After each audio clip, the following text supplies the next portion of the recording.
This tutorial is about highlighting your part on a score in ForeScore.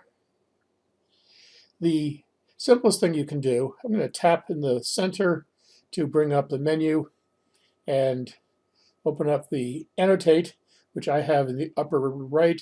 If you don't have it there, you can tap on the toolbox in the far right and click on annotate at the top. And uh, in the menu that occurs there, one of the options toward the right is the um, ruler. And select that, and you can tap on the ruler with either your pencil or your finger and move the ruler up and down. And the simplest thing to do here would be simply to separate the different systems. And so I have a convention of doing that. I have a particular pencil that I've defined. I've tapped on that, and I'm going to tap on it again to bring up the menu for it. And you can see that my settings, the hue it's a shade of green, and the saturation is 100%. Transparency, I've got down about a quarter or so. Brightness is 100%. The size, I've got around a third or so, and I've got overlay turned off. I'll explain about overlay in a moment. And now I'm going to tap again on that icon at the top to close that.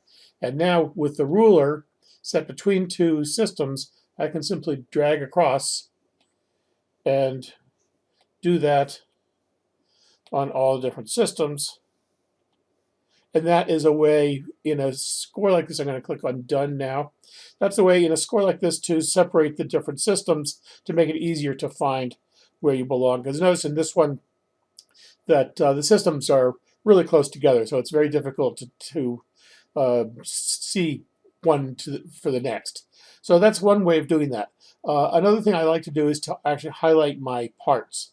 And so I want to highlight my part, and but to do that, I need to talk a bit about layers. Again, I tapped on the center of the screen to bring up the menu, and then I'm going to tap on Annotate. And on the far right on Annotate, there is Layers. And right now, there's only one layer. It's a page layer. Now, page layers will be different for each page. So whatever you do in one page, if you make this page invisible, that doesn't have any effect on the next page. And so what I want to do in creating a highlight on my part is I want a score layer. So that way, that layer will be the same for the entire score. So I'm going to hit the plus sign there for score layer. I'm going to name that part highlight. Tap on the layer there, and now I'm going to just tap on the screen on the score, and now I'm in a score layer, and I'm going to again use the ruler, which I already have out. Again, the ruler is this this little line right here, and drag the ruler up, and I'm going to say that my part is, let's say, the alto part. So I'm going to put the ruler right under that, and then I'm going to select a pencil that I'll show you the definition I have for it. The hue, I've got a yellow.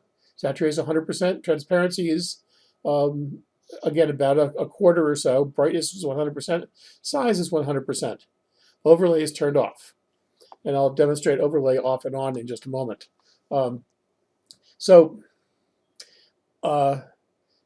I'm going to tap again on the icon at the top there.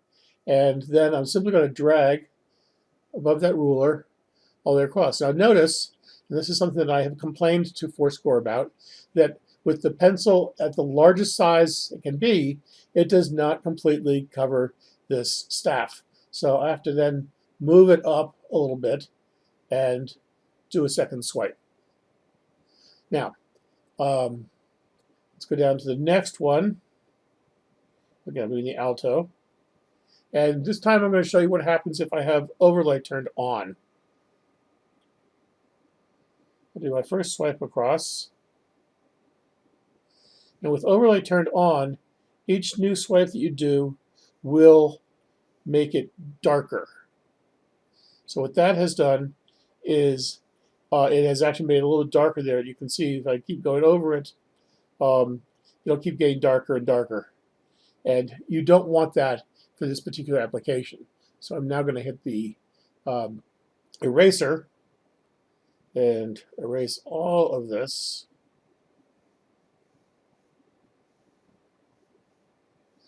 Go back to this, turn off overlay, bring it up to the alto part, bring it across, move it up by about one line, bring it across again. And I'm going to do that on every staff of this page. Then when I'm finished with that, I'm going to click up at the very top in the menu here, Next Page. That takes me to the next page. I want to verify that I'm on the score layer, and indeed I am. I'm on the part highlight layer, which is where I want to be. And now if I were working on the soprano line, notice that this toolbar is in the way. So on the very far right are these little bars. If you click on that, you can drag that out of the way. But since I'm working on the alto part, it's actually not in the way. So again, and I actually find it easier to get this in the right position with my finger than I do with the pencil. So again, I'm going to go across all of these.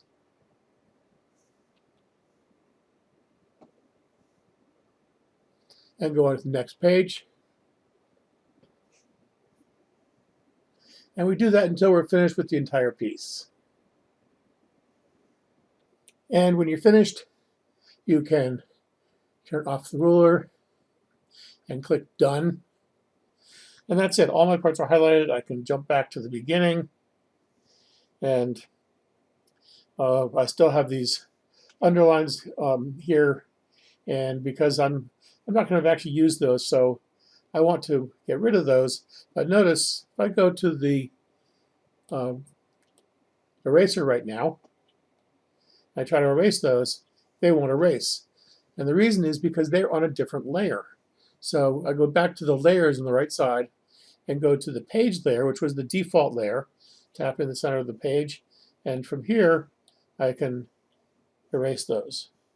Now one of the advantages of using a separate layer for, I clicked Done there, for highlighting like this is if I want to hide those highlights, if I simply click on Annotate and Layer and hide the part highlight, which I did by clicking on the eyeball, and then tap in the middle of the screen again, click Done, and I go to the other pages, you'll see that that's hidden for all of them because that layer is a page layer or is a score layer rather than a page layer. So if I had done this on page layers, I would have had to go to each page individually and hide it in order to do that. So now I can again go to Annotate and Layers, make it visible. Now the other thing I want to do is I don't want to make any other annotations I'm going to do on the part highlight layer. So I want to, what I like to do is actually make my annotations on a score layer rather than a page layer, because if I want to hide the annotations, I want to hide them throughout the score.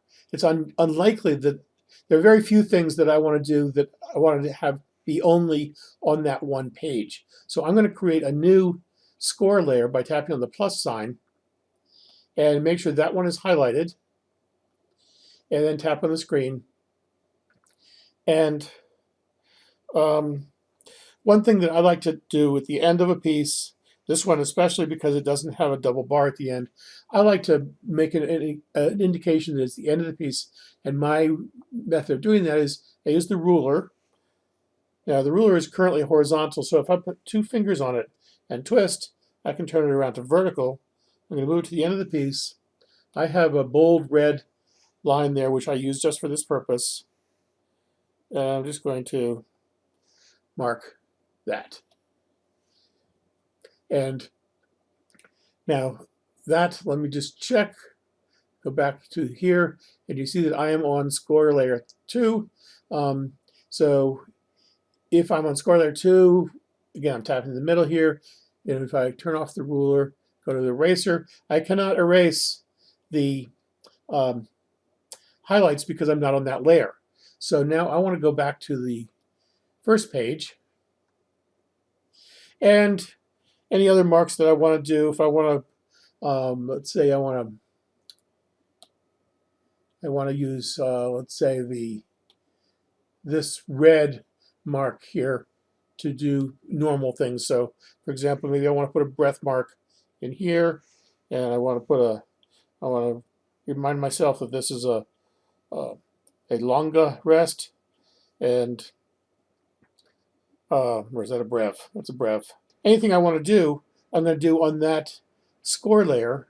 So again, I might want to highlight this sharp sign here, and maybe I want to do that a little differently. I might want to, say, use some sort of a highlight like that, perhaps, which again, I'll show you what mine is. You can take a look at what these adjustments I've got on here are. And if you want to create a new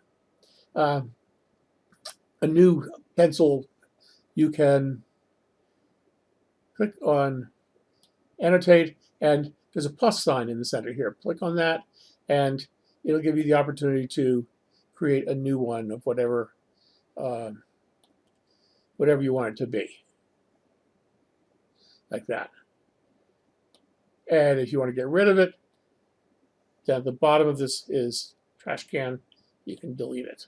A couple reminders that you want to be sure that your page highlights are, or your line highlights are on a layer by themselves, and it's much more convenient if you make that a score layer.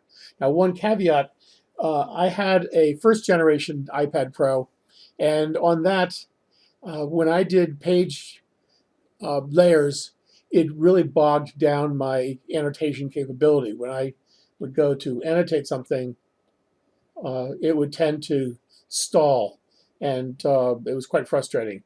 I have since upgraded to a more recent model of the iPad Pro, and I have not had that problem. I don't know whether that was mine in particular or whether that was characteristic of the first generation of iPad Pro, but be on the lookout for that. I'm going to get rid of these because I don't really want those. But now, one more thing here.